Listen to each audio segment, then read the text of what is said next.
At the reunion, his ex-girlfriend stares at his ring, her composure completely shattered. She mockingly tells him to bring his wife so she can see his taste. He smiles and says she is abroad, sitting among his 30-something classmates. Shang Xinci stands out like crazy among the bloated, middle-aged crowd. Even though Fang Yuan sits in the furthest corner, she still spots him instantly. The moment their eyes meet, a wave of pure panic hits his heart. He looks at her face, no longer a naive girl, but familiar yet strange. It feels like another lifetime, meeting again after 8 long years. Everything is so sudden, and now she is staring straight at his wedding ring. She smiles casually and asks if Fang Yuan is actually married. He stays silent while his old classmates start teasing. They laugh that only President Shang is left as a single wealthy elite. But word is she is marrying some official son, so they congratulate her early. After some clinking glasses and small talk, someone suddenly brings up Fang Yuan. If you two had not broken up back then, you would be the rich husband today. Yeah, they're straight up mocking him, and honestly, the secondhand embarrassment is real. The room goes dead silent as everyone looks at him. Hiding his bitterness, he just smiles and says they were young and foolish. It was just playing around, while Shang Xinci gently swirls her wine. When her gaze sweeps over him, a cold, mocking smirk plays on her lips. She tells him to bring his wife out sometime so she can see his type. Her mocking laugh leaves him utterly humiliated and completely speechless. After all, he was the one who dumped her, saying she was not his type. Years have passed, and she barely even showed up in his dreams anymore. He honestly thought they were done for good in this lifetime. The crowd leans in for drama, asking when Fang Yuan even got married. Why did nobody get an invite? He never even posts her on social media. Keeping her so hidden, is she just old and ugly? Embarrassed, he clenches his fists in absolute rage. His nails dig into his palms, and he forces a deep breath. He muttered, "She is a broad," but everyone just gloats at his face. They are enjoying the drama because everyone here knows the truth. Their breakup back then was extremely messy, and she actually begged outside his dorm all night. He coldly refused to see her, but now she is back, wildly successful. This is a quiet slap to his face, so everyone kisses up to her. Word is, Shang Xinci literally just bought out his entire company. She is his new boss now, so he had better behave. The crowd starts jeering, telling manager Fang to toast boss Shang. He stands up under their mocking gazes, fills his glass, and downs it. The strong alcohol hits him, turning his eyes bloodshot. He asks her to go easy on him, but she just chuckles coldly. Of course, she says. We go way back, heavily emphasizing those last words. Meeting her pitch-black gaze, a sudden chill runs straight down his spine. He makes an excuse to use the restroom and quickly slips away. The freezing tap water splashes on his hands, and he finally looks up. Fang Yuan is staring at his 30-year-old self in the mirror, but honestly, he still looks like he is in his early 20s. With that insane build and handsome face, no wonder Shang Xinci was head over heels back then. But suddenly, he hears some guys gossiping in the next restroom stall, laughing about his marriage. 30, with 0 kids. They swear he is probably just some rich sugar mommy side piece. Apparently, he drives an Audi A6 and even bought an apartment downtown. But if a poor kid like him could afford all that, his sugar mommy must be pretty mid. Honestly, if he had just stayed with Shang Xinci, he would have hit the absolute jackpot. For someone with his poor background, making it this far is already a major win. How they ever even dated? Total mystery. Especially since Fang Yuan was actually the one who dumped Shang Xinci. He must be regretting it like crazy now, Fang Yuan thinks with a bitter laugh. He quietly walks out.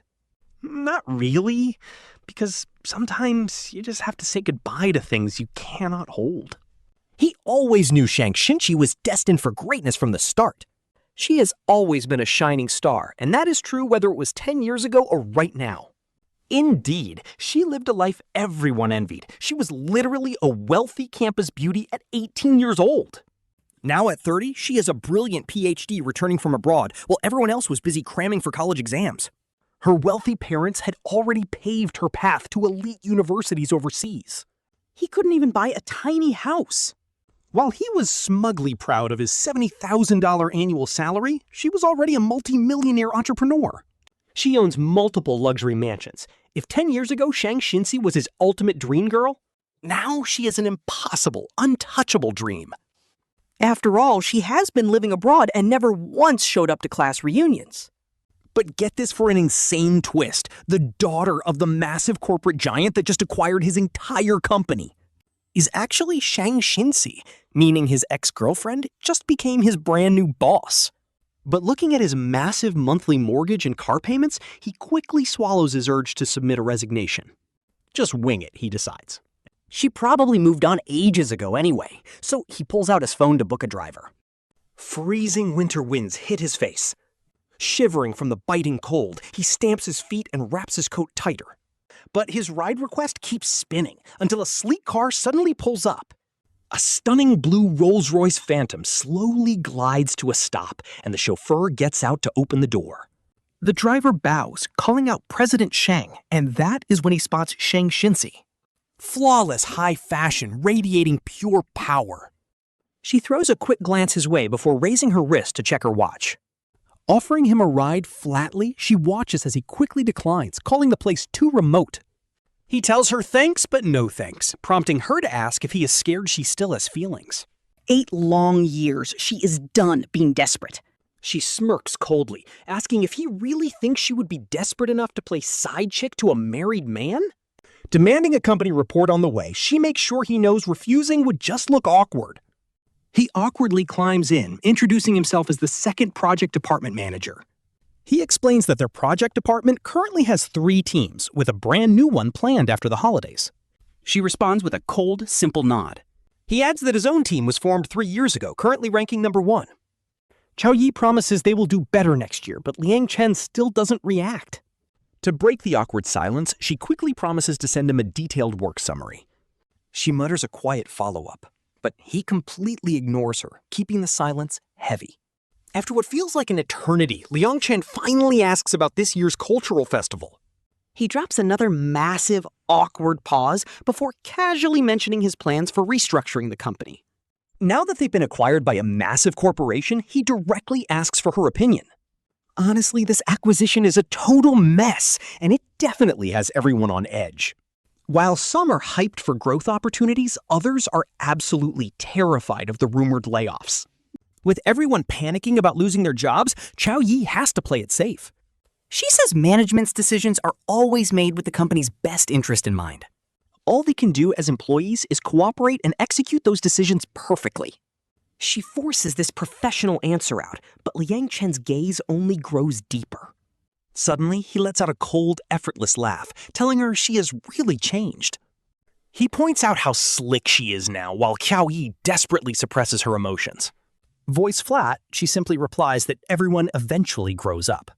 She jabs back that President Liang has matured quite a bit too, making him turn his head. He narrows his eyes, letting out a low chuckle that echoes in the silent car. It feels like he is mocking her transformation, and honestly, she really has changed. She finally learned how to walk with her head high and actually feel confident. She learned how to flatter people and mastered the art of playing the corporate game. No longer that broke, deeply insecure girl from before. But one unreadable laugh from Liang Chen drags her right back to her most humiliating memories. She is instantly reminded of her painful past, the mother she never met. Her mother abandoned her because they were too poor, and her father didn't want her either. He just dumped Chao Yi with her grandmother to run off with other women. He eventually ended up in prison for robbery after drowning in massive debt. Her grandmother collected trash just to raise her, leaving Chao Yi feeling stuck in the mud. Seriously, her backstory is heartbreaking, and Liang Chen was the exact opposite of her. He was like a cloud in the sky. Their two worlds should never have collided. The first time she met Liang Chen at 16, she was collecting trash outside his family's massive villa. She was wearing peeling, ruined shoes and a baggy, worn-out school uniform. She was following her grandmother timidly when Liang Chen's mother saw them and felt pity. She called out to the yard, asking if there were any old cardboard boxes around. She told him to hurry up and bring down all the empty plastic bottles. Moments later, he jogged over with wet hair, wearing casual home clothes. He looked just like a male lead straight out of a webtoon as he handed her the boxes. Flustered, she grabbed them and immediately looked down. Looking at her ruined shoes and faded school uniform, her heart absolutely sank. Her face flushed red with deep insecurity, but he quickly told her to wait while he got more. He suddenly ran back inside, and Liang Chen's mother clearly noticed how embarrassed Chao Yi was. She gently patted her head, kindly telling her to study hard. She promised her that life would get better, instantly bringing tears to Chao Yi's eyes. Then Liang Chen ran back out, holding a massive pile of cardboard boxes and plastic bottles. Chao Yi felt incredibly touched, but deeply humiliated, making a silent promise right there. She swore she would study like crazy and completely rewrite her own destiny. Our main character, Fang Yuan, used to dream of living in a massive mansion by age 30. But reality has a brutal way of showing him just how naive he used to be. Especially now, sitting in his ex-Shang Xinci's luxury car under a glowing starlight ceiling. It really hits him. Some gaps are just too massive to ever close. They're both 30, but while Fang Yuan drives an Audi A6, Xinci drives a Rolls Royce and wears a Patek Philippe. The difference is insane. At 18, Fang Yuan naively believed that all roads lead to Rome. But some people are born in Rome, while others struggle for life just to reach the suburbs. Xinji was born at the top. The driver breaks the silence, telling him they've arrived. Feng Yuan snaps out of it, politely thanking President Zhang for the ride. He offers a polite, professional smile, saying it's too late to invite him up. Xinji just smirks, teasing that Manager Fang is kept on a pretty tight leash. Fang Yuan is completely at a loss for words, only whispering a soft goodbye. As he opens the car door, the freezing winter wind rushes in. Suddenly, Xinji calls out his name. Have you been doing well all these years? His cold voice drifts out into the chilly air. And honestly, this part is low-key heartbreaking. That single question almost completely shatters all the emotions Fang Yuan held back all day. Blinking back the tears, he casually replies that he's doing great and pushes the door open. He takes a deep, heavy breath, steps out, and goes to close the door. But in that final split second, their eyes lock through the window. Xinji asks hoarsely if his current partner treats him well. Fang Yan says yes. Hearing that, Xinji lets go.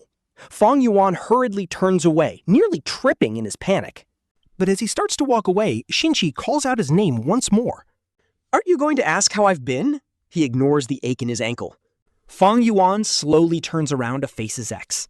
Staring at the face he's dreamed of for years, time seems to stop completely. He finally asks how Xinci has been. Backlit by the streetlights, Xinci smiles sadly. His deep, intense gaze locks onto Fang Yuan. Then he drops a massive bombshell. I'm getting married. Will you wish me well? Fang Yuan forces out a congrats, wishing them a long and happy marriage. He plays it incredibly cool, putting on the fake smile of his life. Xinci sighs, hoping they both get a happy ending, his eyes tearing up. As Xinci fades into the shadows, Fang Yuan turns away and completely breaks down. It's been 8 whole years, so why is he still this fragile over him? If love was gonna hurt this much, he wishes they had never met. Was their brief youth romance a blessing or a curse? Honestly, the angst is real. It was deeply loved, incredibly short, and left nothing but regrets. The story flashes back to senior year, when a new transfer student arrived. When Xinci stood on stage to introduce himself, everyone was whispering about how gorgeous he was. Fang Yuan sneaked a glance, noticing Xinci was even taller than 2 years ago. The teacher asked him where he wanted to sit. Xinci said next to someone smart.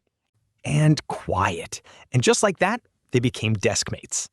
But there was no joy for Fang Yuan, only pure, suffocating tension. He felt incredibly embarrassed and exposed in that exact moment. Because he was terrified Xinci would recognize him as the poor kid outside his villa. This hidden gem starts with poor Fang Yuan getting a new deskmate, Shang Xinci. She is incredibly gorgeous, and he is too shy to even look up. He just mumbles his name. She smiles warmly, and from that day on, his whole world changes. Shang Xinci loves talking to him, constantly asking about his hobbies and life. She wanted to know everything. While she chattered endlessly, Fang Yuan just listened quietly. He was always silent. She was just so polite, incredibly beautiful, and completely charming.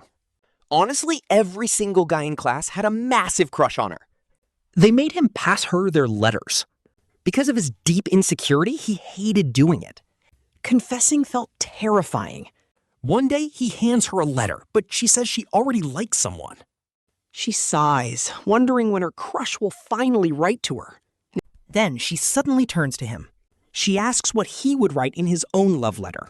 He blushes instantly, stammering that they are too young to date. She just laughs it off. Her smile is pure gold as she continues to tease him. She asks why his face is so red. He desperately stutters out of denial while pretending to read. But that night, he lies awake thinking about her question. What would he write? He thinks of a beautiful poem about standing together as equals. No clinging, no showing off. He wants to stand right beside her, facing the world together. True love. Sharing every storm and every triumph, bound by a deep mutual respect. Honestly, this vision of equal love is so beautiful it hurts. But his reality was brutal. He felt too low, too cowardly to ever look up. Wearing the same cheap canvas shoes for 2 whole years was normal. His feet were size 43. Whenever they ripped, he just patched them up with 502 glue. He used white chalk to cover up the yellow stains. Staring at them was all he could do. They cost 88 yuan, not a brand name, just simple and new. He wanted fitting shoes. But 88 yuan meant his poor grandmother had to collect trash for weeks.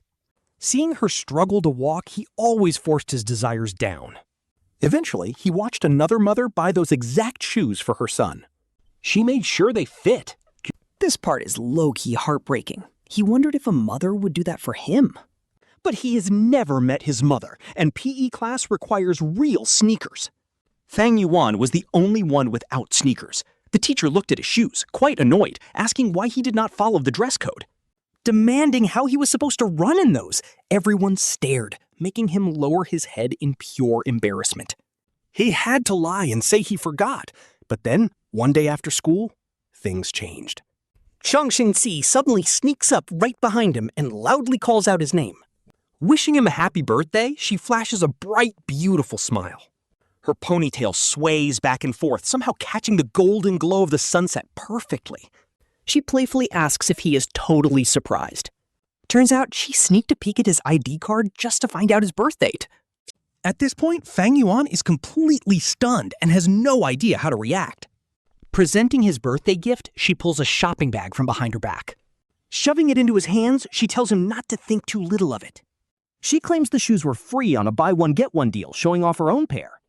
She is wearing a fresh pair of white sneakers. Fang Yuan slowly opens his box.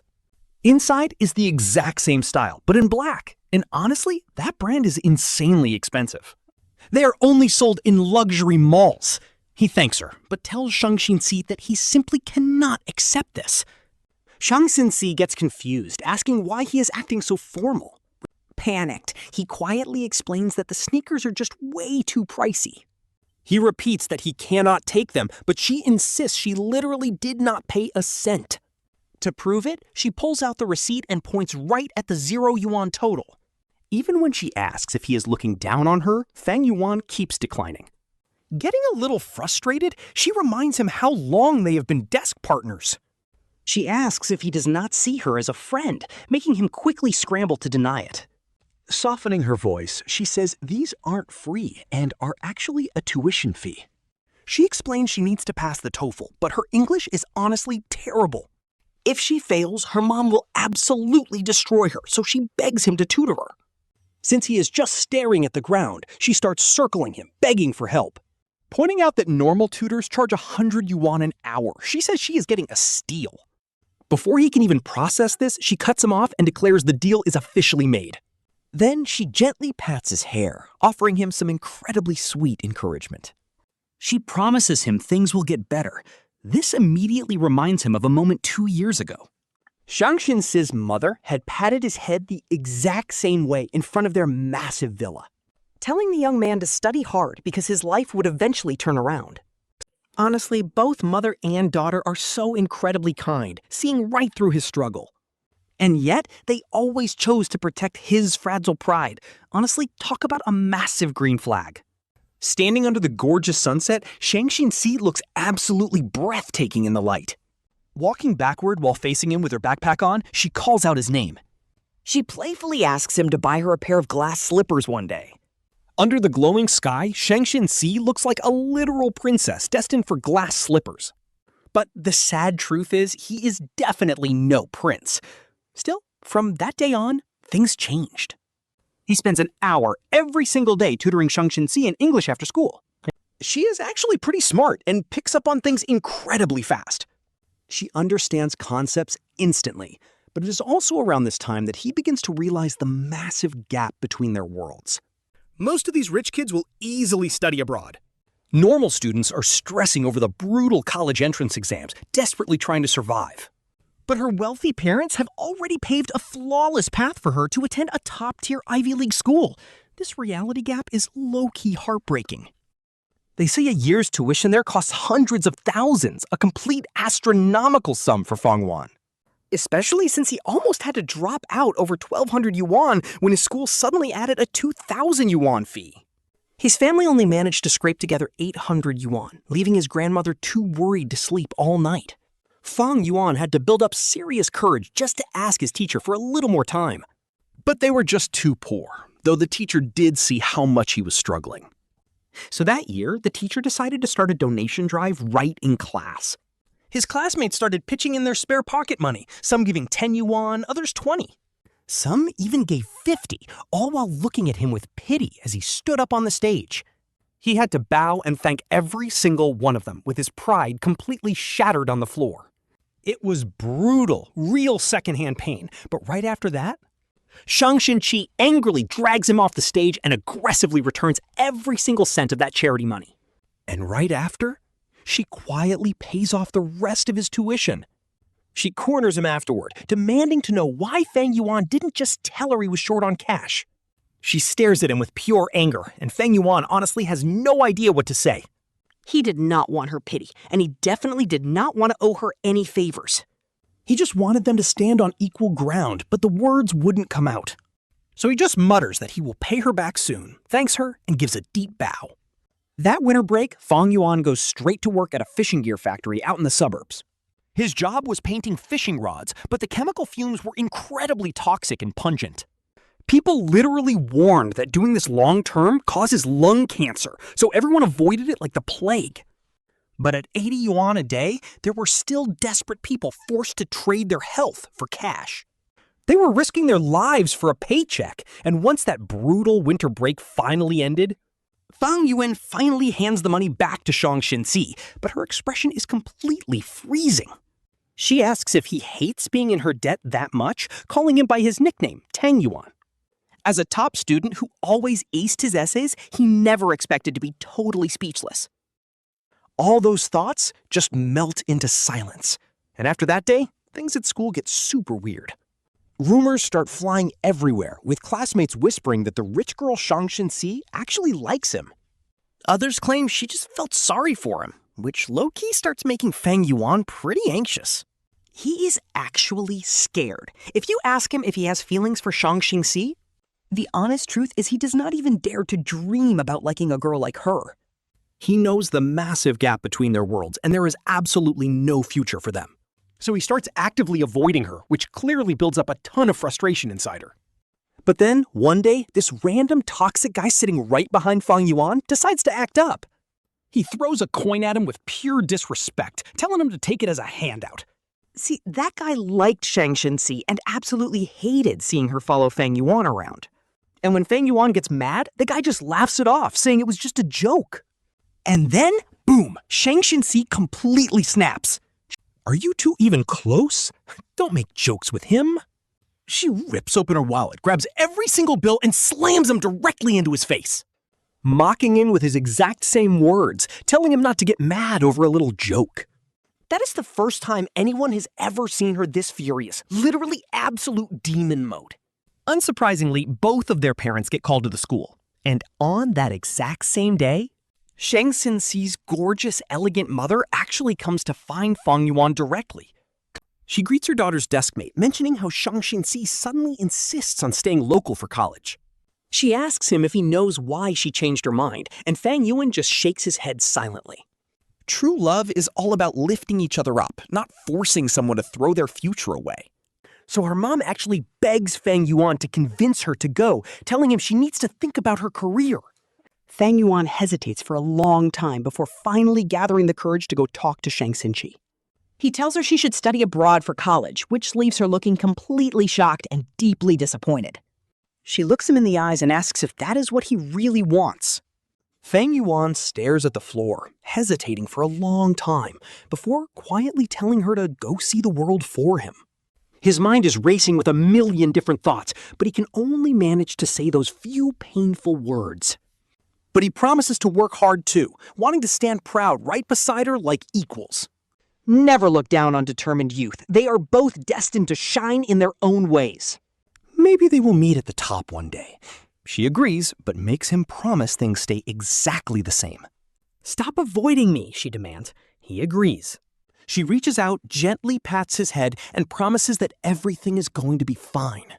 And just like that, the bond between Fang Yuan and Shang Xinci gets so much closer. She starts rambling about absolutely everything under the sun, and even though she does all the talking, he just happily listens.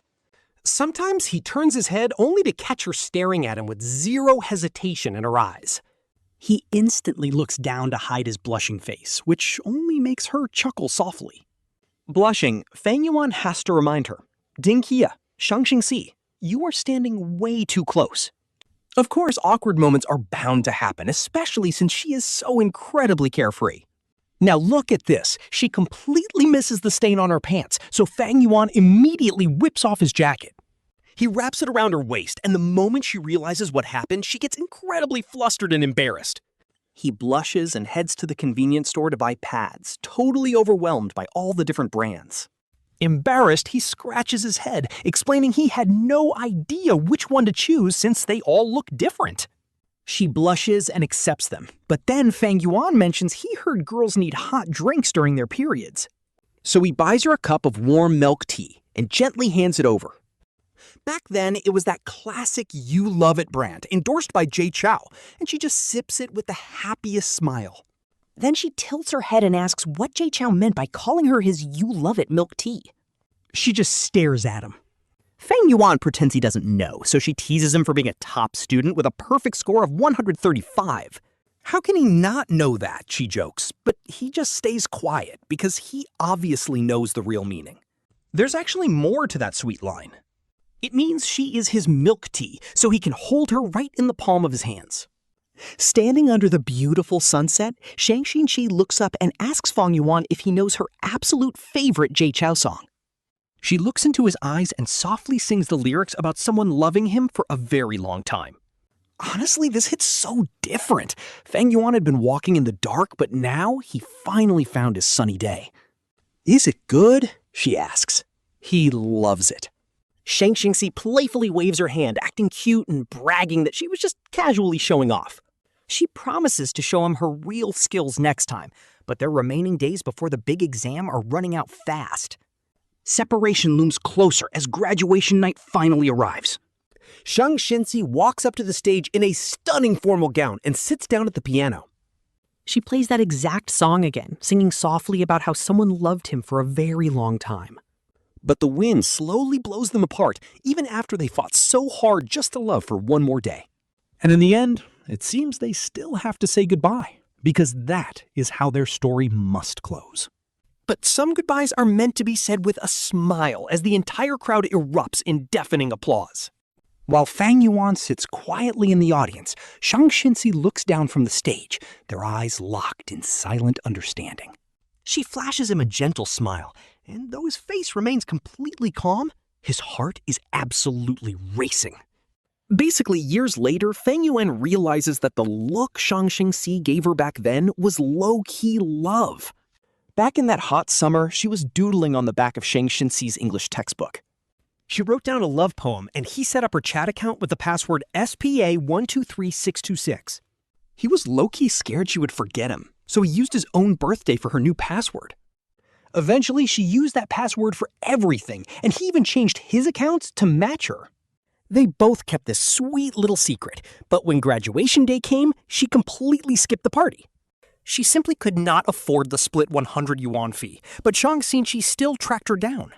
She had just finished a brutal shift at the electronics factory because college tuition was insanely expensive.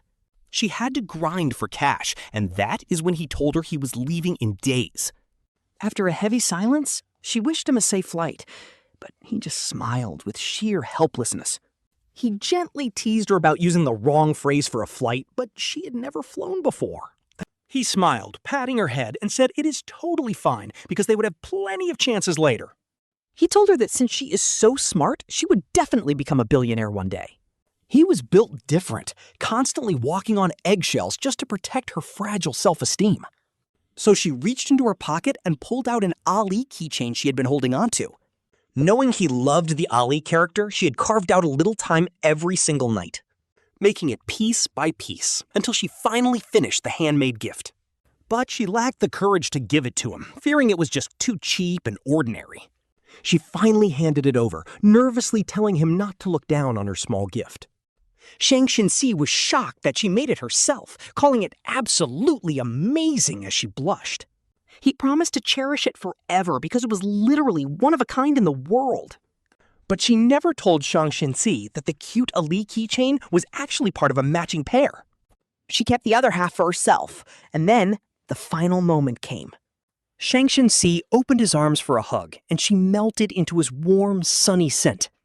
It instantly reminded her of a sad love song as he held her tight and whispered her name. He promised everything would be okay, but after that day, they both went to separate worlds. They lived on opposite sides of the world, and honestly, you'll wish the story just ended right there. Frozen forever in that bittersweet zone, more than friends, but not quite lovers. It was a quiet, unspoken love, where they never dared to say their feelings out loud. Their most intimate moment was just that final hug, saving them from any future heartbreak. That way, their memories would have stayed sweet, even if they met again at age 30. When he tells her he is getting married, she would gladly hand over a massive wedding gift. She would smile and wish Shang Xinci a truly happy marriage. Thanking him for always looking out for her back then, now that she finally has some money. She would joke around like old classmates and laughingly present him with a big red envelope. She could even tease him about her old crush, instead of putting on a fake happy face now. Casually wishing him a lifetime of happiness, only to turn around and break down in absolute tears. But after crying her eyes out, she would just wipe them and say it is all fine. Just go to sleep early tonight and everything will feel better in the morning. So she puts her emotional mask back on and steps out of the elevator. She walks back into the place people call home, only to be barked at for being late. A man sits by the door, angrily yelling that he has been waiting for hours. But here is the crazy twist. That is Zhang Zihai, her biological father, who the police called about 1 year ago. They said he was finally released from prison, a father she had only ever seen in school textbooks. Textbooks always say a father's love is as massive as a mountain, but not all fathers are like that. It was always like that. Fang could count the times he saw his father on one hand. When he was little, neighbors gossiped that his mother abandoned him because they were dirt poor. She just ditched him, leaving him with a deadbeat dad who barely ever came home. Debt collectors literally swarmed their house, and the dad even stole Fang's tuition money saved by his grandma. He called his own son a burden before landing in prison for highway robbery. Assault charges locked the man up for 15 years, and Fang hoped prison would actually change him. But honestly, some people are just rotten to the core. They never change, and now the guy is back to pester Fang endlessly. Even calling the cops does nothing because legally he is still the father. Legally, Fang has to support him, and now the deadbeat claims he found Fang's stepmother. He blockaded the door like a complete thug, demanding $300,000 to get Fang's brother back. Fang snaps back. Why should I give you $300,000 when you never spent $3 on me? The dad yells, because I am your real father and your last name is Fang.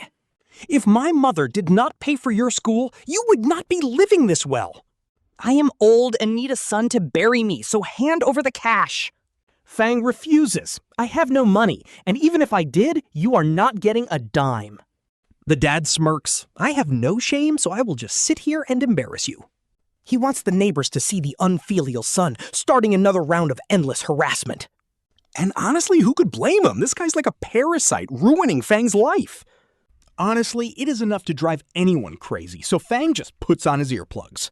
He pets Chewy, his soft white cat, letting the gentle purring soothe his stressed mind. He rescued Chewy 6 years ago, a beautiful silver-shaded stray who became his anchor. Back then, the poor kitten was limping, covered in skin infections and barely clinging to life. Shivering on Lunar New Year, the kitten heard Fang whisper, "Are you all alone too? Let us stay together, so neither of us has to be an unwanted kid anymore." Fang spent so much time nursing him back to health until he finally recovered. Now the cat is healthy and round, though he still walks with a slight limp. Yet no matter how late Fang gets home, Chewy always limps over to greet him. Falling asleep to those soft purrs is the highlight of Fang's day. No matter how terrible his shift was, all that stress just melts away. They went from a tiny rental to a new apartment, upgrading from cheap kibble to imports. They built a quiet life together, but back at work, the new boss is making massive waves. President Shang wasted no time, immediately launching aggressive reforms across the entire company. The logistics department got hit first, and tons of slackers lost their jobs overnight. Everyone is panicking, but that does not stop the juicy office gossip from spreading. The coworkers whisper about how gorgeous President Shang is, a literal rich heiress. But others shut it down immediately, bringing up some recent financial news. Apparently, she did an interview recently revealing she is already getting married. One colleague mentions that she apparently likes tall, lean guys. Guys who are introverted, making him want to hit the gym immediately after work. Now pay attention to this next part. An older coworker suddenly claims he's seen her before. The others just laugh it off since she has been living abroad. They tease him about dreaming it, but he insists she looks incredibly familiar. Fang rubs his temples, tapping the desk to tell everyone to wrap it up. Everyone get back to work, but the coworker just stares right at Fang. Out of nowhere, a coworker slaps the table. Oh right, what about Fang Yan's wife? This guy claims he never forgets a beauty and actually saw her picture once. Apparently, she looks exactly like President Shang, just way more innocent and pure. Since President Shang is a total glamorous boss babe, they start teasing him. They even wonder if she is the CEO's long-lost sister. Everyone is totally buying it. They beg their manager to show the photo again to solve the mystery. Fang Yuan panics, quickly lying that he got a new phone with 0 photos saved. When they ask when she is coming back, he just makes an excuse and runs. Looking down at his ring, he sighs. Honestly, guys, there is no wife. He bought that ring himself, faking a whole marriage just for peace of mind. First, it keeps pesky matchmakers and persistent advances far away from him. And second, dealing with toxic corporate drinking culture is a nightmare. To avoid shady offers and workplace drama, saying he is married is just easier. It cuts down the trouble since he never plans on getting married anyway. When curious coworkers kept digging, he just lied that his spouse lives abroad. But when they demanded photos, he only had one old picture of Shang Xinci. She has someone else now, and a poor guy like him could never be enough. That other guy must be incredible. Suddenly, a colleague yells for Manager Fang. A man claiming to be his father is causing a massive scene downstairs. The HR manager sounds absolutely panicked, so Fang Yuan rushes straight down. The lobby is packed with crowds, and everyone is recording on their phones. And there is Fang Zai sitting on the floor, wailing like a total lunatic. He screams that he paid for his son's school, but now his son abandoned him. He demands justice, claiming Fang Yuan lives in luxury while leaving him to starve. He screams that Fang Yuan won't give his own father a single cent. The crowd starts whispering. Honestly, guys, seeing people fall for this is so frustrating. They gossiped about how he looked so decent but abandoned his own father, calling him unfilial and fake. Seriously, these onlookers are making my blood boil. His director, Director Fang, spots him and calls him over immediately. He demands to know how Fang Yuan's father could cause such a massive scene. It looks horrible for the company, and he needs to fix this right now. As everyone looks at Fang Yuan, Fang Zihai dials up the dramatic crying. Suddenly, Fang Yuan is flashed back to a humiliating high school gym class. He had no money for real sneakers back then, and classmates judged him. Stuck in worn-out canvas shoes, the pure embarrassment of being 18 floods back. He thought he escaped that pain, but at 30, he is still trapped. Worst of all, it's in front of his crush. But then, a sharp voice cuts in. Shang Xinci speaks with absolute authority, forcing Director Fang to disperse the crowd. With the audience gone, Fang Zihai suddenly feels completely lost. He can only scream at Fang Yuan, calling him an unfilial disappointment. He yells for everyone to look at what a heartless monster his son is. Fang Yuan just stands there, gritting his teeth in absolute silence. His hands tremble, completely shattered by his father's cruelty. Shang Xinci looks down at Fang Zihai, coolly stating she didn't know Fang Yuan had a father. Her eyes are freezing. When he asks who she is, she proudly declares she is his boss. Shang Xinci tells him to let her know if anything happens, gesturing for her secretary to lead the man inside. Call legal, she commands, looking up to meet Fang Yuan's anxious gaze. With an unreadable expression, she tells him to wait inside instead. Who knows what she said to Fang Zihai, but Fang Yuan knows what a scumbag he is. A guy like him won't just walk away without cash. Did he actually demand money? Fang Yuan offers to transfer the money back in the president's luxury office. Standing on the incredibly soft carpet, our boy's face is burning red with pure embarrassment. Shang Xinci doesn't even look up, casually saying it has already been dealt with. Lowering his gaze, Fang Yuan quickly stammers out his gratitude to the boss. But Shang Xinci smirks and asks how exactly Manager Fang plans to thank her. She looks up, playfully scanning him with a smile. Honestly, what does he even have to offer her? He is completely broke and powerless, but she simply suggests a way out. She wants Manager Fang to plan her entire upcoming wedding, warning him not to disappoint her. Fang Yuan tries to decline, protesting that he has zero wedding planning experience. But she counters that he easily handled a massive festival with tens of thousands of people. She shrugs it off, adding that Manager Fang should already know her personal tastes best anyway. With a mysterious smile, she says she trusts him, leaving him with no choice. The very next day, Fang Yuan meets Shang Xinci's boyfriend, who is incredibly young and handsome. Apparently, he's the son of a high-ranking official with an Ivy League master's degree. On paper, this guy is the absolute perfect match for Shang Xinci. He greets him cheerfully, introducing himself with the bizarre name Shi Yiji. He is super cheerful, so Fang Yuan politely introduces himself as the manager in charge of planning the couple's big wedding. But the guy immediately acts like a spoiled brat, asking Fang Yuan for water. He even whines to Shang Xinci, questioning why she brought this useless guy over. Giving her a lazy glance, he waits as Fang Yuan politely offers to get it. Just as Fang Yuan stands up, Shang Xinci coldly cuts in, calling her secretary. She demands water be brought in immediately, making Shi Yiji's eyes widen in surprise. The young guy quickly steals another nervous look at her, sensing the icy tension. Brushing it off, Fang Yuan asks Mr. Shi if he has any specific wedding requirements. He promises to draft up a fully customized plan based on all of his preferences. But Shi Yiji just shrugs and points to himself, claiming he doesn't care and anything is fine. Left speechless for a second, Fang Yan turns his gaze to Shang Xinci instead. He asks if the president has any requirements, and her gaze suddenly turns incredibly deep. With a faint, nostalgic smile, she requests that the entire venue be covered in fresh flowers. And for the wedding background music, she wants Jay Chou's Sunny Day. She asks for his opinion, but those exact words pierce his heart. Years ago, Fang Yuan had promised her that their wedding would be covered in flowers, with that exact background song. She actually remembered everything, but he isn't the groom. Talk about a heartbreaking plot twist. Choking back his tears, Fang Yuan softly replies that it sounds perfect, and he will arrange it. Shang Xinci tells him to brainstorm the rest slowly, excused by a sudden meeting. She flashes a teasing smile, checks her watch, and gets ready to head out. Her departure leaves the room in a very strange, heavy silence. Staring after her retreating figure, Shi Yiji mutters to himself before turning to Fang Yuan. He happily suggests they go grab some lunch right now since he is starving. Sensing the guy's gossipy vibe, Fang Yuan asks what Mr. Shi wants to eat. Our MC suggests a spot, but then Shizhi drags him straight to a street-side spicy hot pot stall instead, leaving our guy wondering if a rich heir like Mr. Shi is actually serious about eating there. Shiji tells him to wait, confessing he's been craving this exact spot for 2 whole years. Our MC can't help but smile. Honestly, he used to eat here all the time too.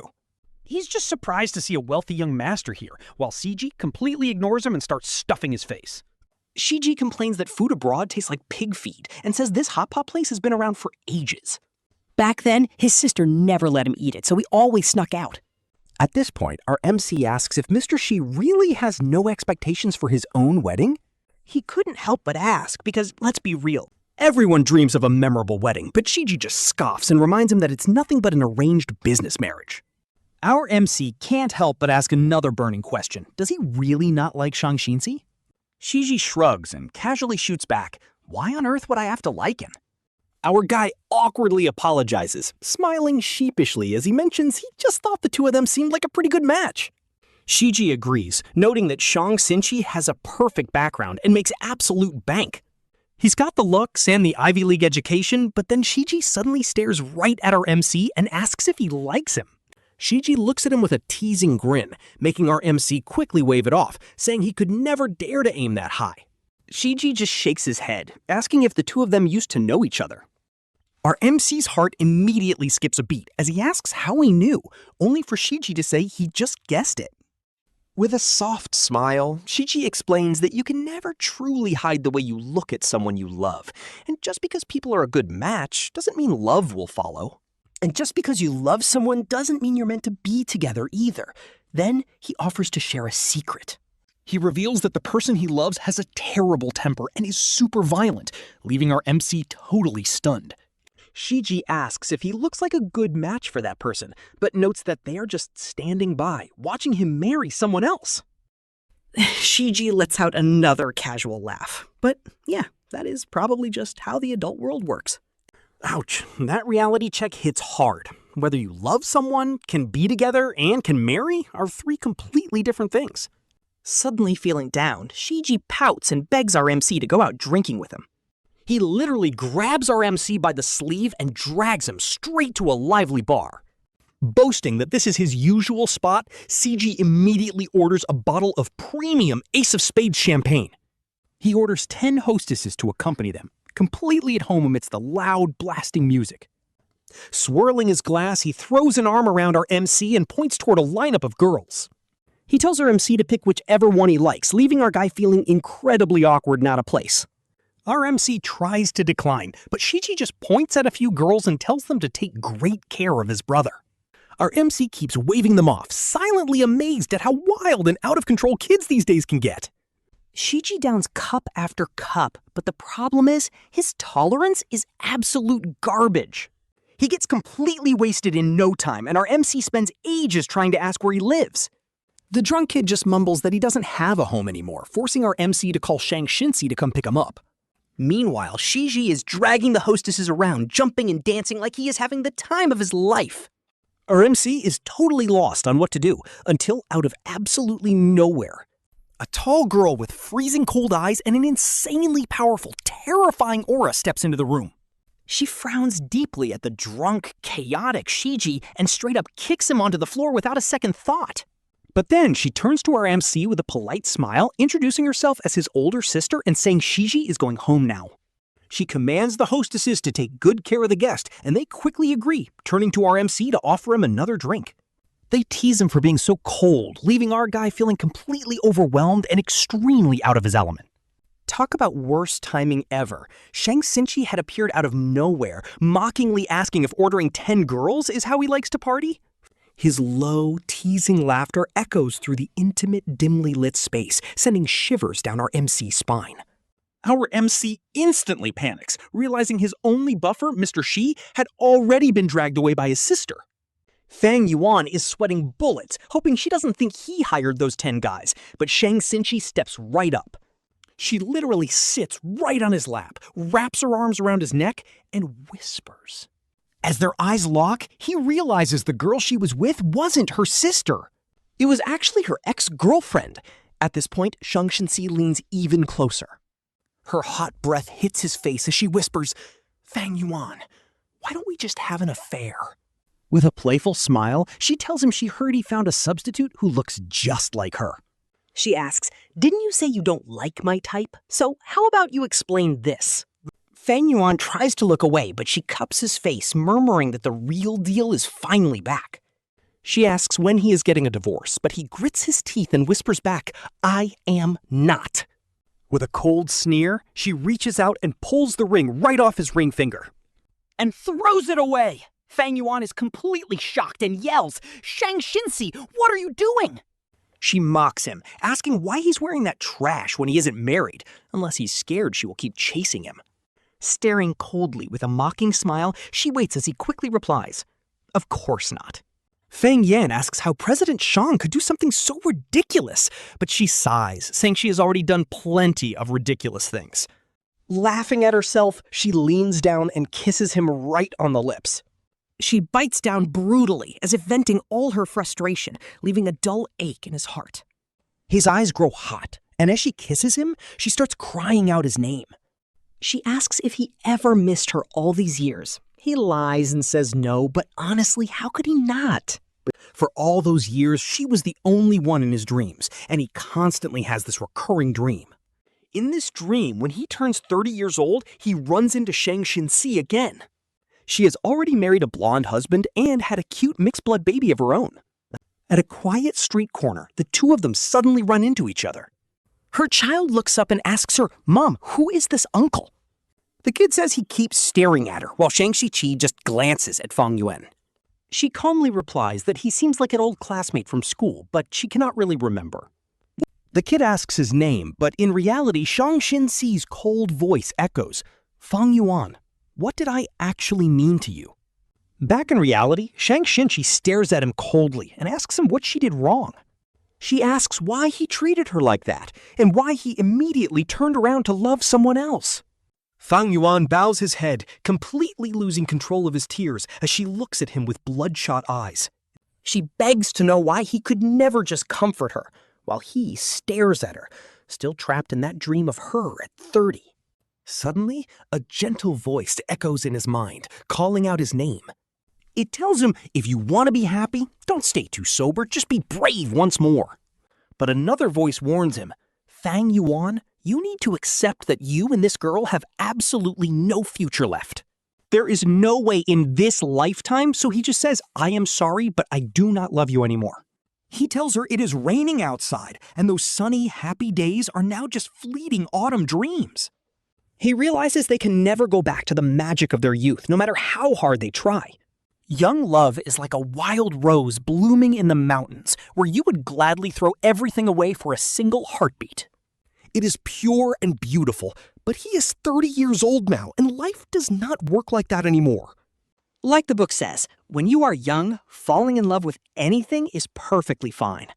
But once you grow up, choosing to let go is never a mistake. This is honestly so heartbreaking. She was his very first crush, representing the only time in his life he was truly brave.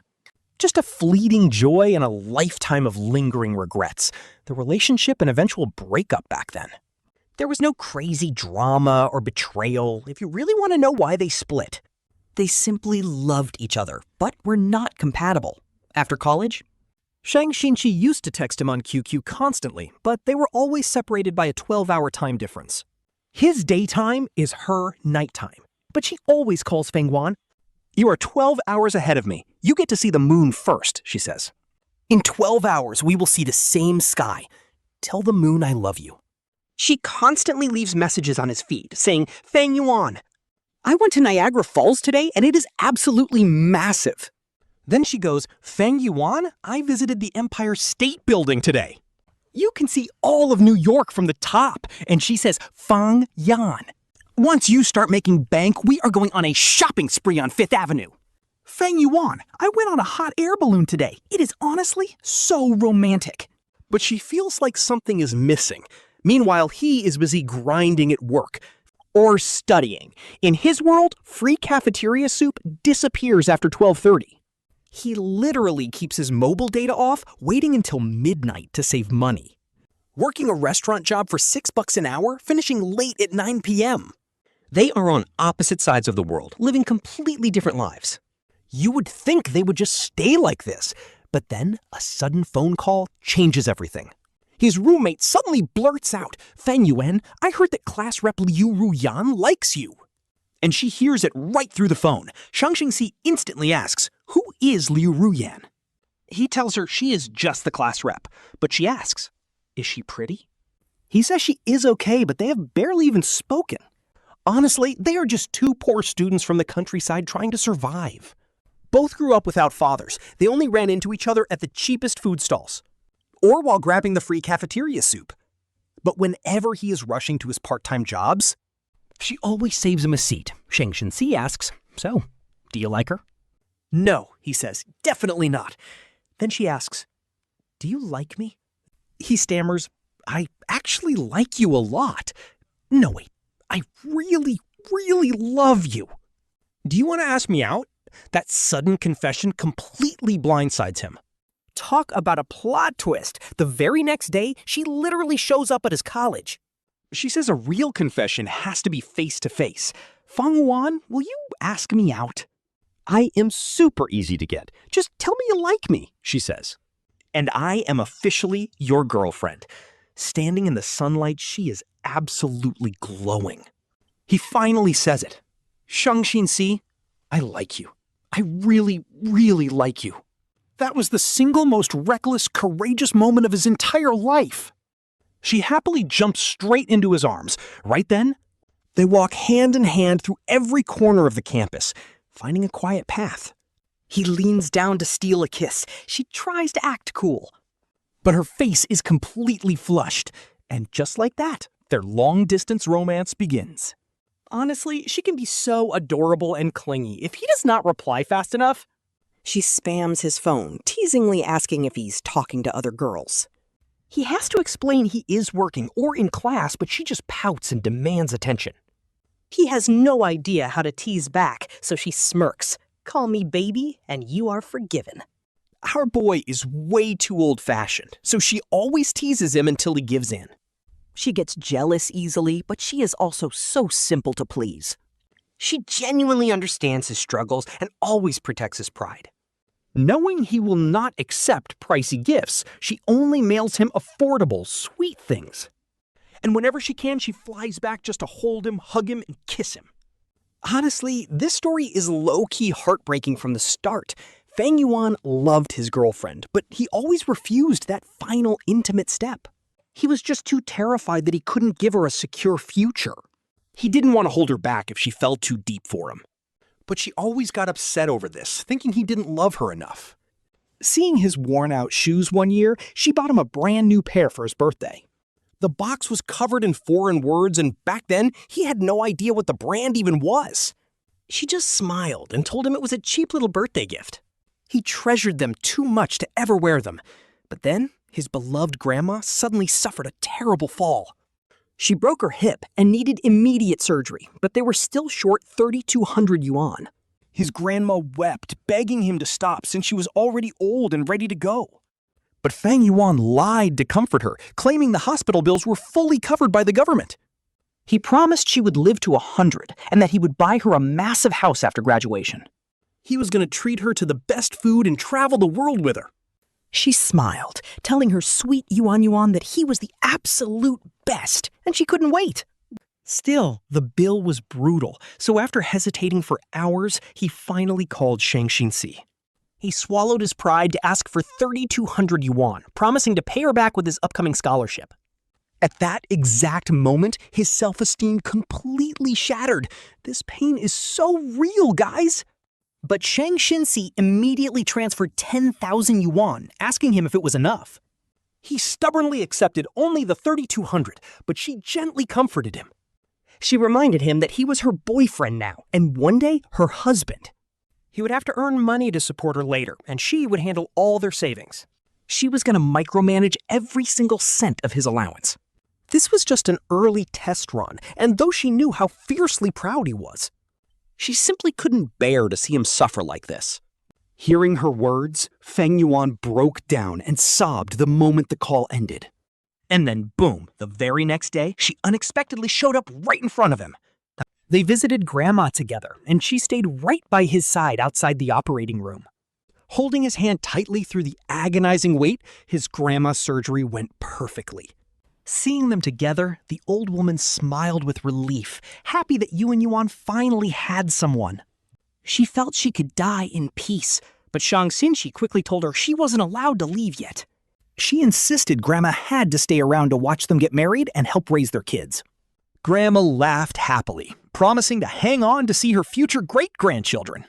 But here is the absolute worst plot twist. She never got to see any of it. On a completely ordinary day, she suddenly collapsed on the street. She was still holding a bag of fresh shrimp that were jumping around. But she was gone. No pulse, no breath. The doctor said it was sudden cardiac arrest. They asked if she had any prior symptoms, but a devastated Fang Yuan could only shake his head. She always hid her sickness to avoid worrying him, leaving him feeling completely useless. She spent her entire life collecting trash just to raise him and put him through school. Why couldn't she wait just one more year? He was so close to graduating and earning money. He could have finally taken care of her. The doctor just sighed and told him to call his family. He needed to prepare for the funeral. The morgue alone was 300 yuan a day. The hearse cost 600 yuan, and even a basic urn was over 1,000. With shroud and cremation fees piling up, he suddenly realized the cruel truth. He couldn't even afford his own grandmother's burial. But then, a former coworker from the restaurant appeared. A friend tells Fang Yuan about a quick way to make cash, claiming he is part-timing at a club. Singing with customers brings in hundreds or even thousands of dollars a day. But you have to do more than sing. Meanwhile, Shang Xinci's wealthy mother suddenly contacts Fang Yuan and invites her to their massive family estate. She puts on her newest clothes and those precious shoes. Surprisingly, there is no dramatic mother-in-law showdown. The mother gently gives her a tour of their breathtaking luxury villa. Fang Yuan knew they were rich, but this? Insane! One designer bag could fund her entire life. The entire collection could literally buy several normal houses. She thought his everyday bags were expensive. Turns out those were just his cheapest ones. At this point, the mom quietly drops the bomb. She mentions that Shangxin Ci keeps flying back home just to see her. His grades are failing. Fang Yuan is terrified. But the mom gently reminds her that as students, their education must come first. Shang Xinci has graduate school ahead of him, while you are stuck in the country. She looks at her with a heavy gaze. Gently, she brings up her father in prison and her grandmother living all alone. Offering money, the mom is immediately turned down. You are a smart girl, the mother smiles, knowing exactly why he loves her. But then, the conversation takes a heartbreaking turn. She talks about how gentle and sweet her son is. How he used to rescue every stray animal on the street. They dedicated 2 entire rooms to them. Then, the mother's eyes slowly drift down to Fang Yuan's shoes. She gently asks if Shang Xinci bought them. Fang Yuan completely blacked out after that. The sweeter the mom smiled, the more humiliated she felt. This is so painful. Once home, she looks up those limited edition shoes online only to find they cost 32,000 yuan. She immediately sells them, but since they were worn once, they count as secondhand. Selling them only gets her 12,000, but she desperately needs it to pay for her grandmother's sudden funeral. Shang Xinci calls her repeatedly. When she finally answers, he is absolutely furious. Where have you been? I was worried sick. Choking back tears, she has no idea how to explain her sudden disappearance. Sensing something is terribly wrong, his anger completely melts as he begs her to tell him. She whispers that she has no home left, but quickly covers it up. He immediately flies back across the globe. Holding her tightly, he whispers that he missed her too. But she tries pushing him away, telling him to stop coming back and study. That night, they go to a hotel room. Normally she lies quietly, but tonight he lies naked in her arms after a shower. He whispers if this is what she wants, saying her body cannot lie. She holds back her tears, not even daring to look at his face. He kisses her deeply, giving her everything. Whispering softly, he tells her not to overthink, promising their future will only get better. They will get married, have a beautiful baby, and she will never worry about money again. The hotel bed was soft, like lying on a cloud, and his long-suppressed emotions finally turned into pure desire. Caught up in the heat of the moment, he lost control and kissed her passionately. He whispered her name over and over, carving it into his very soul like a lifelong vow. That night, he held his beloved girl close, staying completely awake until morning. When Xinci woke up, she shyly covered her face, but he laughed, pulled her out, and asked why she woke up so early. Still blushing furiously, she hugged him tight and quietly asked him a question. She asked when he first started liking her, while he gently stroked her messy morning hair and smiled. He said it was when she played the piano and sang Sunny Day, which made her look a bit pouty. She complained that was too late, boasting that she had loved him way before that. She nuzzled his neck, saying she would reveal it on their wedding day. She wanted the wedding hall covered in fresh flowers, with Sunny Day playing as her entrance song. When asked if she preferred a Chinese or Western wedding, she said she would look stunning in a traditional red bridal dress. But then she also wanted a white wedding gown to see him drop to one knee before her. She wanted to look him down. Our guy still remembers every single detail of the wedding they planned together. But that promise gets shattered instantly when his scholarship is mysteriously stolen the next day. At this point, Xinci's wealthy mother tracks him down, and she is absolutely ruthless. She explains they want Xinci studying abroad, offering him a massive stack of cash instead. She even offers to fund his own studies abroad, but there is a catch. She gently asks him to stop holding her daughter back. Talk about a low-key heartbreaking moment. Honestly, he wished she would just scream at him instead of dropping this polite guilt trip. She asks if he really has the heart to make her live in poverty. She is right. Our boy is completely broke. How long can he hold her back while working himself to the bone? He cannot even afford her designer bags, realizing he cannot marry Xinci after all. But when did he actually start giving up? Was it the day he sold his shoes? Or maybe earlier, the moment he had to borrow money from her. His fragile self-esteem was already completely crushed long before this. He sees her off at the airport on a perfectly sunny day. He asks her if they ever broke up, would she forget him? She jokes she would find a handsome foreigner just to make him regret it. He mentions the matching Ollie doll he gave her back then, and she says she always knew they were meant to be a pair. He brings up writing the poem To the Oak Tree in her English textbook. She laughs through her tears, saying she knew all along. He smiles and says goodbye, letting her disappear into the crowd. On a totally ordinary day, Fang Yuan decides to let go of the most important person in his life. Then he starts slowly ghosting him, ignoring every single call and leaving his messages on read. Naturally, Shang Xinci starts losing his temper, and the fighting becomes constant. Finally, Fang Yuan drops the ultimate bomb and tells Shang Xinci they should just break up. Honestly, this part is low-key heartbreaking. Shang Xinci has no idea what he did wrong. He calls Fang Yuan a bastard, crying that all he wanted was to be comforted when he was mad. Why end it? Well, Fang Yuan remembered a guy in his dorm who rejected people with a simple line.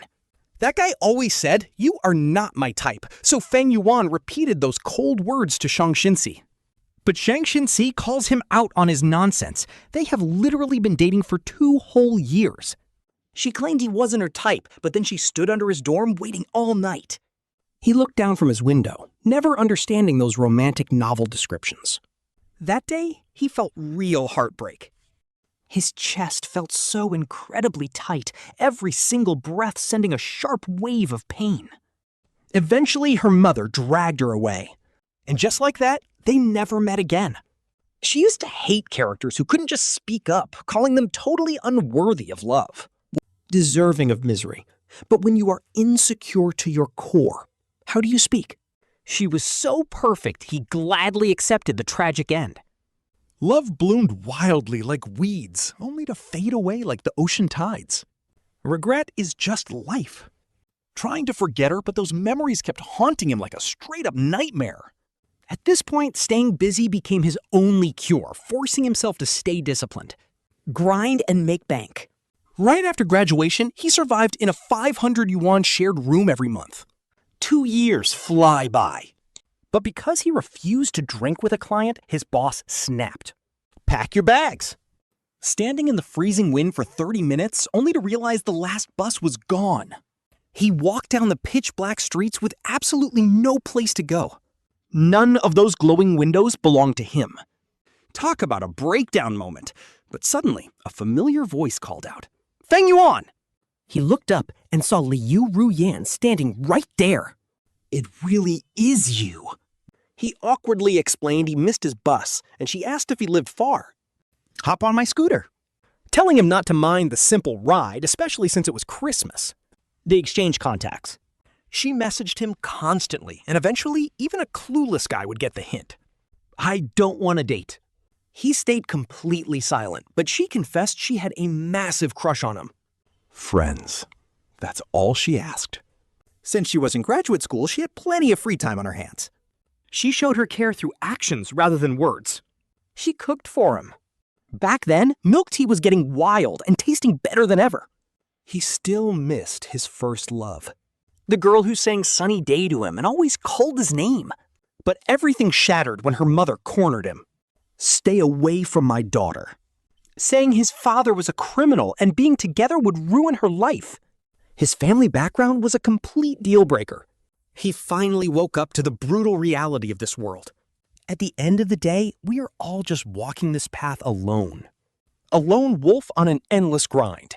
Fang Yuan worked himself to the bone, learning to play the corporate game. He became incredibly slick and fake, slowly turning into the exact kind of person he always despised. Honestly, his only escape is coming home to his three-legged cat, Chuyi. He just snuggles with his purring buddy. That purr always reminds him of her. Squeezing his paws, he promises some premium food soon. But Chuyi is getting too old. Fang Yuan just pets him, hoping things will get better. Then, a sudden encounter after work. It's Shang Xinci's mother. She's surprised to see how much Fang Yuan has grown. He politely tells her she hasn't changed at all. She just smiles gently, praising his success. But then she mentions Shang Xinci. Apparently, her daughter has been grinding hard, studying and making money. When her mother brought up marriage and pointed out she is almost 30, things got intense. Bitterly, she told her to just choose whoever she liked. Then, out of nowhere, the mother changes her tone completely. She claims her daughter's rebellion is all his fault, especially after his father caused a scene. Shang Xinci paid off his dad with 300,000 yuan to protect him.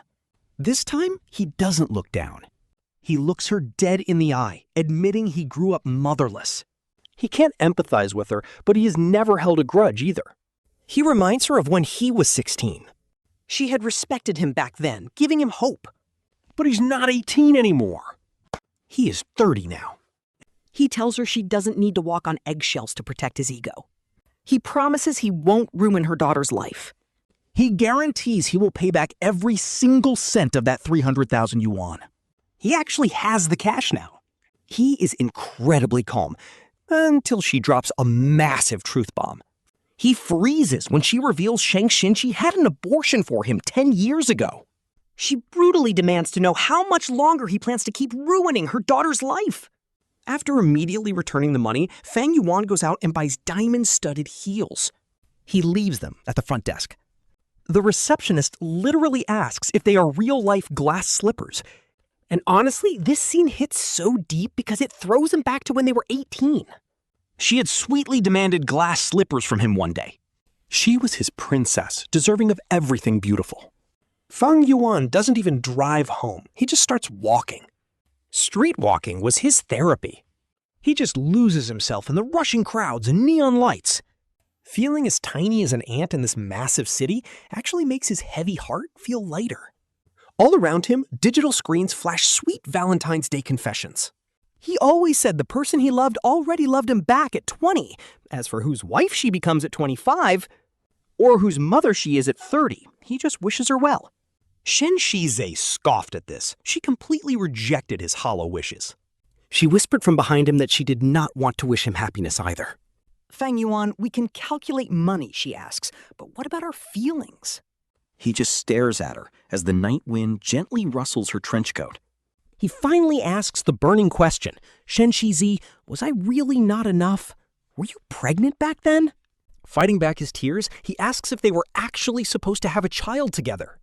Clenching her fists, she trembles as she explains her stomach suddenly ached the day after they broke up. That night, she had a dream where their baby asked her, "Mama, Do you not want me? Because if you do not, I will find another mama. But the doctor had bad news. It was a chemical miscarriage. At this point, she is sobbing uncontrollably, her entire body shaking. Fang Yuan," she cries. She wanted the baby, even if they could not be together. She wanted to raise the child alone and give him the absolute best life. But the baby was sensible, just like his dad, costing only 247 yuan. Shen Shizhi wraps her arms around him, eyes red, desperately trying to muffle her painful sobs. Her tears soak his shoulder, and because he knows her so well, he understands she had no choice. She whispers that she eventually found out about his grandma passing away back then. She cries for how much pain he endured, while he desperately apologizes for selling those shoes. But she smiles. She tells him she is easy to comfort. Just call her baby and she will forgive him. She has been waiting this whole time. Waiting for his wings to grow, waiting for him to be mature enough to return. Shen Shizhi holds him tight and mentions her phone number has never changed. Yet he never called, leaving her so desperate that she decided to take action. She resolved to win him back, and even returned to find him in winter 2017. But back then, another person was already by his side, bringing him meals. Waiting patiently, having eyes only for him. She regrets not having the courage to ask if he had truly moved on to someone else. Completely forgotten. Look how pathetic she was. Years later, nearly 30, she accidentally saw a live stream of his business event online. He was wearing a sharp suit, speaking confidently and eloquently to the cameras. That very day, she booked a flight back home, wanting to take one final gamble on love. Hearing all this, he is already crying, and Shen Shizhi gently wipes away his tears. She stares at him softly, pleading for them to give their hearts one more chance. He says nothing. A long, heavy silence falls. Finally, he whispers for them to let it go, prompting her to ask if he stopped loving her. He still loves her, but he refuses to ruin her life. This is where he realizes that for adults, love always comes with a heavy price tag. It is all about weighing consequences, even when feelings are real. If there is no future, they must force themselves to completely sever their own affection. All those reckless impulses, they always end with 3 simple words. Let it go. He is letting Shen Shizhi fade back into the crowd, thanking her for being in his life. He bids her farewell, but his toxic father, Fang Zhihai, is already waiting outside. The old man demands more money, refusing to sever ties unless he gets way more than 300,000. At least 3 million yuan. Fang Yuan just smiles numbly as he opens the door, telling her that her little scheme failed because they have absolutely nothing to do with each other anymore. He warns her not to ever expect another single penny, since she already went and completely ruined his entire life. Our main character admits that if he could travel back in time, he would definitely tell his so-called mother to abort him and never bring him into this world. And honestly, guys, the trauma from a toxic family is something some people can never heal from. He just lets Ping Fang scream outside, walking in and calling out to his pet that dad is home. But his little pet Snowball doesn't run out to greet him at all, only to be found curled up sleeping on the balcony. Only the poor thing never wakes up. Has everyone really abandoned him now? Just like the child he never even got to know, Fang Yuan is left to wander this world completely alone. He has no home again. That painful night, he ends up swallowing sleeping pills over and over. Yet sleep won't come. Finally, exhausted to the absolute limit, he drifts off, only to hear a desperate voice crying out, "Fang Yuan, please don't sleep." "Wake up, please," the voice begs. "Let me sing you a song, okay?" The voice softly sings about someone loving him for a very long time, but the cold wind blowing them far apart. The singer breaks down in tears while Fang Yuan feels himself trapped inside a deep dream. Waking up, he sees the man's bloodshot eyes and sadly whispers that he is so sorry. He explains he just couldn't sleep because of his illness. This character is so complex, being both warm and cold. He's confident yet deeply insecure, constantly collapsing and then forcing himself to heal. If you ask him why, he doesn't even know the answer because he always braces for the absolute worst-case scenario. That way, no matter how things end, he can accept it, though he has seemingly lost the ability to love or be loved.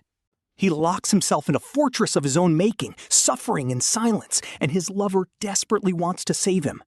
The lover asks if he won't let himself be saved, but an abandoned child never expects to be chosen. An abandoned child never dares to ask for exceptions. He just begs Fang Yuan to finally be brave. He gently pats Fang Yuan on the head, telling him they will never be younger than they are today. And with that, they will only get better. What a beautiful ending.